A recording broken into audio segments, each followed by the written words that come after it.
हाँ जी, वेलकम है आपका क्रिएशन नर्सिंग क्लासेस में। आज के सेशन में हम डिस्कस करेंगे अनीमा के बारे में। तो चलिए स्टार्ट करते हैं। तो अनीमा, तो आज का टॉपिक है हमारा अनीमा। अनीमा क्या होता है? अनीमा एक ऐसा सॉल्यूशन है जो रेक्टम के थ्रू इंसर्ट किया जाता है। तो अनीमा क्या है? एक ऐसा सॉल्यूशन जो बॉडी के अंदर रेक्टम के थ्रू इंसर्ट किया जाता है। बहुत सारे पर्पस रहते हैं इसके कि क्यों अपने अनीमा क्या है, एक सॉल्यूशन ही तो है।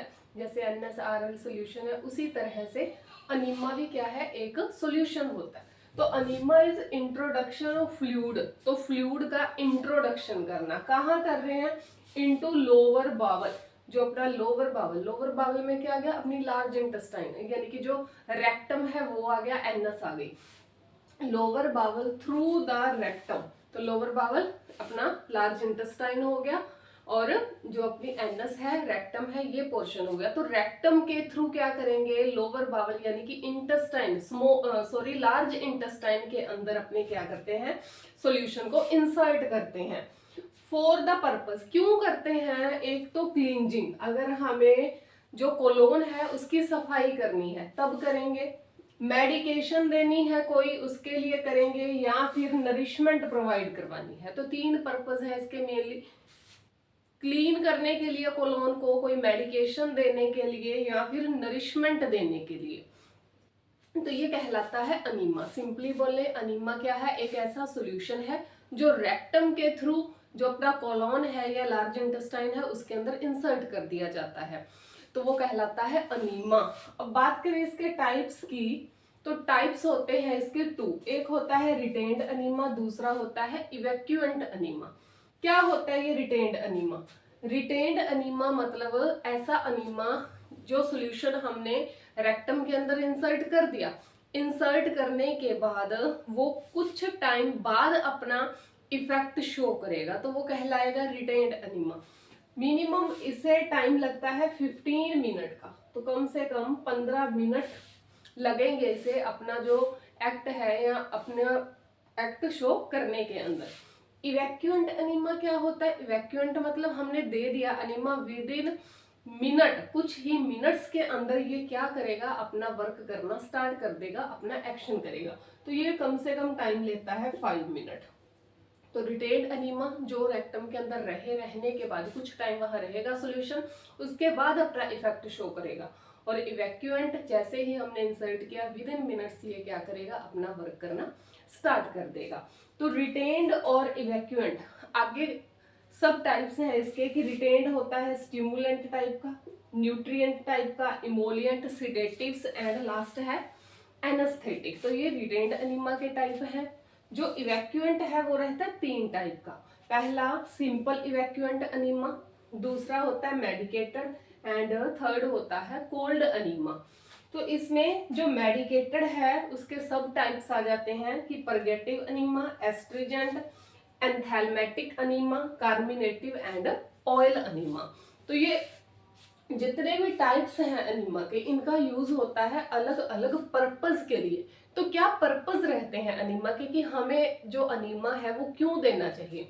तो पर्पस में देखिए, सबसे पहले अगर कोलोन के अंदर किसी भी तरह की इन्फ्लामेशन हो चुकी है तब हम यूज करेंगे एस्ट्रिजेंट अनीमा।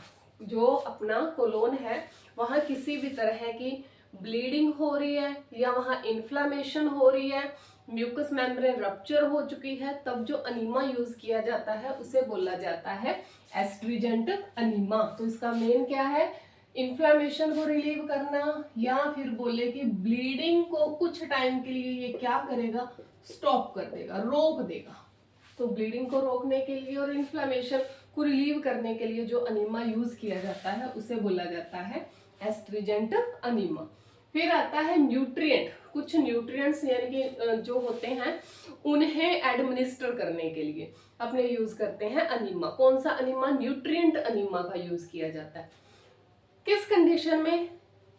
तो स्पेशली जो न्यूट्रिएंट अनीमा है ये दिया जाता है हीमोफीलिया के पेशेंट को। हीमोफीलिया का पेशेंट यानी कि उसके अंदर क्या होगा कि जो आईवी अगर अपने फ्लूइड देते हैं तो उसमें बहुत ज्यादा दिक्कत आती है। हीमोफीलिया के पेशेंट के अंदर अगर हम छोटा सा भी अगर एक बार प्रिक होगा, मान लो कि जो सिरिंज है एक बार प्रिक हुई तो बहुत सारी ब्लीडिंग होती है उसमें। तो माइनर प्रिक के अंदर क्या है, ब्लीडिंग होने के चांसेस बहुत ज्यादा बढ़ जाते हैं हीमोफीलिया के पेशेंट के अंदर। इसीलिए क्या करते हैं, हीमोफीलिया के पेशेंट को हम आईवी फ्लूइड तो दे नहीं सकते, तो उन्हें क्या देंगे हम, अनीमा के थ्रू न्यूट्रिएंट्स बॉडी के अंदर इंसर्ट किए जाते हैं। फिर आता है पेरिस्टालसिस, जो मूवमेंट है हमारे कोलोन की उसे इंप्रूव करने के लिए, एंड जो अपना कोलोन है उसे सॉफ्ट करने के लिए। जो अपना कोलोन है वहां की जो म्यूकस मेम्ब्रेन है अगर वो ड्राई हो चुकी है तो उसे सॉफ्ट करने के लिए, और पेरिस्टालसिस मूवमेंट को इंक्रीज करने के लिए, बढ़ाने के लिए जो अनीमा यूज किया जाएगा उसे बोला जाएगा परगेटिव अनीमा। उसके बाद है टेम्परेचर, अगर बॉडी का टेम्परेचर इंक्रीज हो चुका है, बहुत इंक्रीज हो चुका है, तो उसे रिड्यूस करने के लिए हम देते हैं आइस अनीमा, जो कि कोल्ड अनीमा के अंदर आ जाएगा। उसके बाद है जो अपना बोवल है, बावल यानी कि कोलोन हो गया, तो बावल को क्लीन अगर करना है, साफ करना है कोई भी डायग्नोसिस पर्पस के लिए, तब हम यूज करेंगे सलाइन अनीमा, जो सिंपल अनीमा का एक टाइप है। और अगर कोई भी हमें डायग्नोसिस बनाना है, डायग्नोसिस पर्पस के लिए हम यूज करते हैं बेरियम अनीमा। अगर जो बावल है उसका रेगुलर बावल जो मूवमेंट है या फंक्शन है उन्हें इस्टेब्लिश करने के लिए हम अनीमा का यूज करते हैं।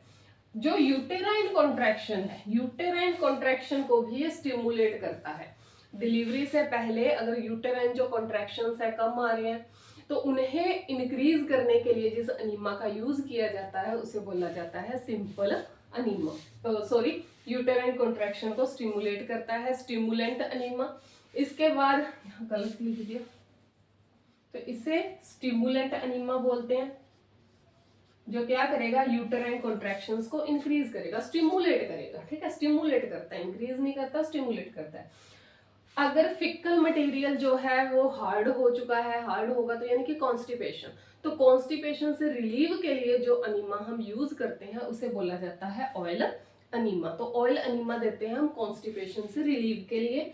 अगर एब्डोमेन के अंदर बहुत सारी गैस इकट्ठी हो चुकी है तो उस गैस से रिलीव के लिए या गैसियस डिस्टेंशन के लिए जो अनीमा यूज करेंगे उसे बोला जाएगा कार्मिनेटिव अनीमा। इसके अलावा अगर पेशेंट में स्लीप को इंड्यूस करवाना है तो सिडेटिव अनीमा देंगे, और अगर हमें पेशेंट के अंदर एनेस्थीसिया, एनेस्थेटिक जो इफेक्ट है वो लेके आना है तो एनेस्थेटिक अनीमा देंगे।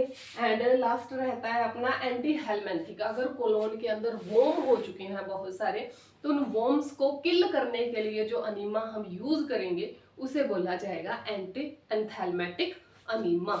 तो ये था हमारा आज का कंटेंट अनीमा। तो अनीमा सिंपली देखें तो एक ऐसा सॉल्यूशन है जो रेक्टम के थ्रू अपने लोअर जो बोवल है उसके अंदर इंसर्ट किया जाता है, जिसके अलग अलग टाइप्स होते हैं और टाइप्स के अकॉर्डिंग ही यानी कि उसके पर्पस है, या बोलने की जो उसका पर्पस है, कोलोन को हम साफ भी कर सकते हैं, न्यूट्रिशन भी दे सकते हैं, जो सिडेशन है उसे इंड्यूस करवा सकते हैं, तो वॉर्म्स जो है उन्हें किल करने के लिए यूज होता है, डायग्नोसिस पर्पस के लिए, जैसे कि जो कोलोन है उसकी हमें कोलोनोस्कोपी वगैरह करनी है तब भी हम कोलोन को साफ करने के लिए अनीमा का यूज करते हैं।